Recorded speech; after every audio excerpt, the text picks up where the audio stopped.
व्यक्ति किसी और वस्तु या भाव से परिचित हो ना हो, भय और भविष्य दोनों ही व्यक्ति के मन में सदैव रहते हैं, जिनका अस्तित्व व्यक्ति के अस्तित्व पे भारी रहता है। विचित्र है ना? वह वो है जिसे आप नहीं जानते, जो अनजान है, और इसी कारण आपको भय लगता है कि ना जाने क्या होगा।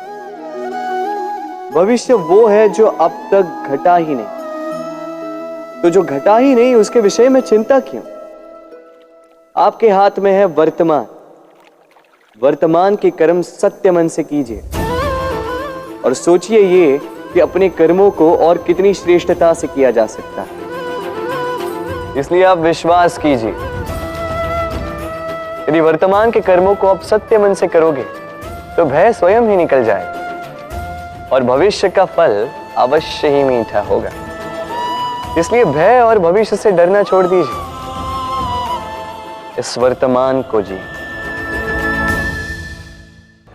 जीवन में हम कई लोगों से मिलते हैं। आप भी ऐसे कई लोगों से मिले होंगे जिन्होंने स्वयं को असफल मान लिया, निराश हो चुके, जिन्होंने ये स्वीकार कर लिया है कि इस जीवन में उनसे कोई कार्य हो ही नहीं पाएगा, वो कुछ कर ही नहीं सकते, किसी कार्य के वो योग्य ही नहीं।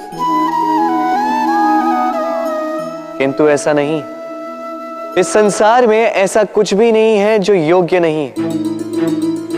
कोई ऐसा अक्षर नहीं है जो किसी मंत्र का भाग ना, कोई ऐसी जड़ी बूटी नहीं है जो औषधि ना, कोई ऐसा विष नहीं है जो समय आने पर अमृत ना बन जाए। और इसी प्रकार कोई व्यक्ति अयोग्य नहीं होता, उसे अयोग्य बनाती है उसकी सोच। इसलिए स्वयं को जानो, जान जाओगे कि आप क्या हो। अपने अंतर मन को जगाएं। आप देखेंगे कि जिस संसार की नींव ही बनी है आशा से, उस संसार में निराशा, हताशा और हार जैसा कोई भाव अस्तित्व ही नहीं रखता। इतना सुंदर पुस्तक है, सुंदर आवरण है, सजाए हुए पृष्ठ है,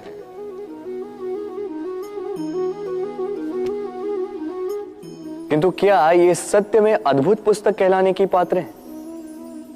क्या इसमें जो लिखा है वो सत्य है, प्रेरणादायी है, हमारे लिए मूल्यवान है? कैसे निश्चय लिया जाए इस बात का? अब आप सोचेंगे कि सीधी सी बात है, आवरण को देख के पुस्तक की गुणवत्ता कैसे जानी जा सकती? इसके लिए तो आपको उसे पढ़ना होगा, उसे समझना होगा, समय देना होगा, है ना? बिल्कुल उचित सोच रहे हैं आप।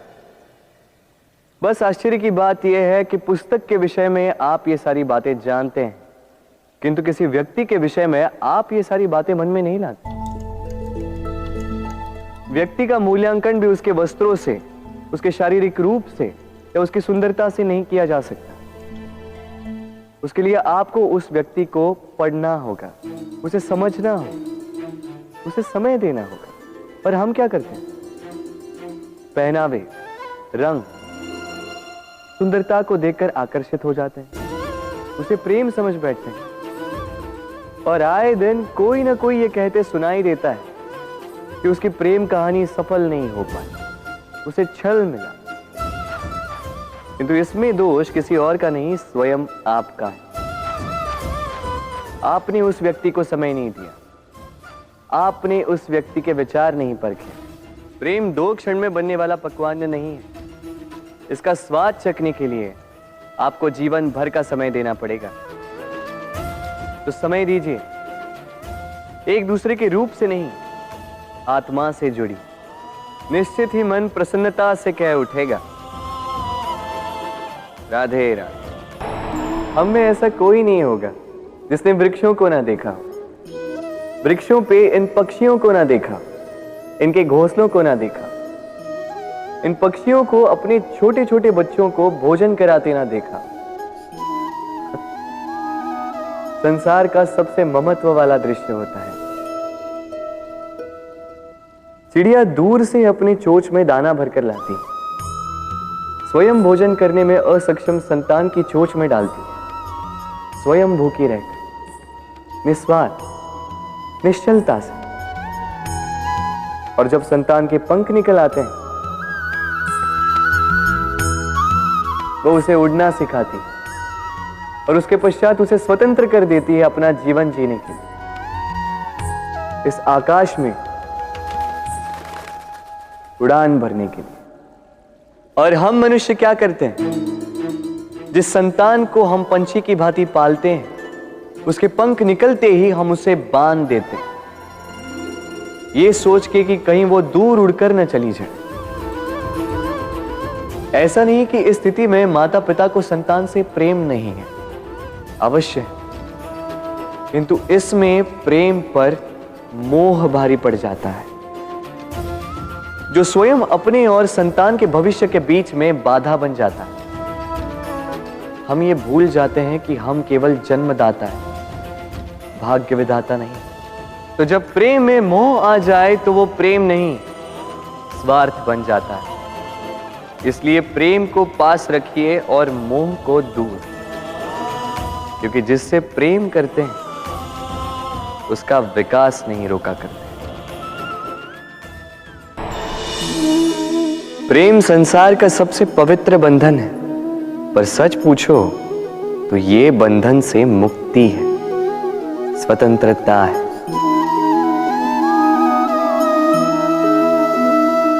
नहीं समझे? समझाता हूं।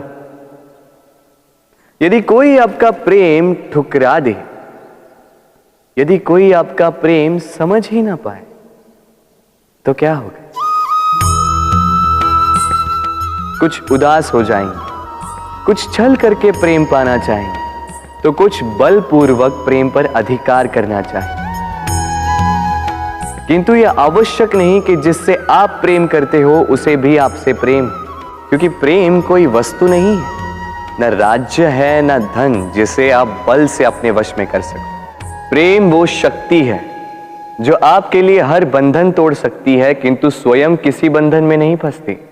तो जिससे भी आप प्रेम करते हो उसे स्वतंत्र छोड़ दीजिए, क्योंकि स्वतंत्रता ही वो भाव है जो जीव को सबसे अधिक प्रिय है। प्रेम सच्चा होगा तो उसे अवश्य समझ में आए। तब तक के लिए निस्वार्थ भाव से प्रेम कीजिए, स्वार्थ हट जाएगा तो प्रेम आ ही जाएगा और मन प्रसन्न होकर बोलेगा, राधे राधे। जब भी प्रेम की बात आती है, हम सबसे पहले मन में एक नायक और एक नायिका का चित्रण कर लेते हैं। क्यों? आपके साथ भी यही होता है ना? पर क्या प्रेम केवल नायक नायिका के आकर्षण का बंधन है? नहीं, प्रेम तो परिवार से हो सकता है, माता पिता भाई बहन से हो सकता है, सखा मित्रों से हो सकता है, देश और जन्मभूमि के लिए हो सकता है, मानवता के लिए हो सकता है, किसी कला के लिए हो सकता है, इस प्रकृति के लिए हो सकता है। पर प्रेम कभी उस पन्ने पर लिखा ही नहीं जा सकता जिस पर पहले ही बहुत कुछ लिखा हो। जैसे एक भरी मटकी में और पानी आ ही नहीं सकता। तो यदि प्रेम को पाना है तो मन को खाली करना होगा, अपनी इच्छाएं, अपना सुख सब त्याग कर समर्पण करना होगा। अपने मन से व्यापार हटा दो, तभी प्यार मिलेगा और मन प्रसन्न होकर बोलेगा, राधे राधे।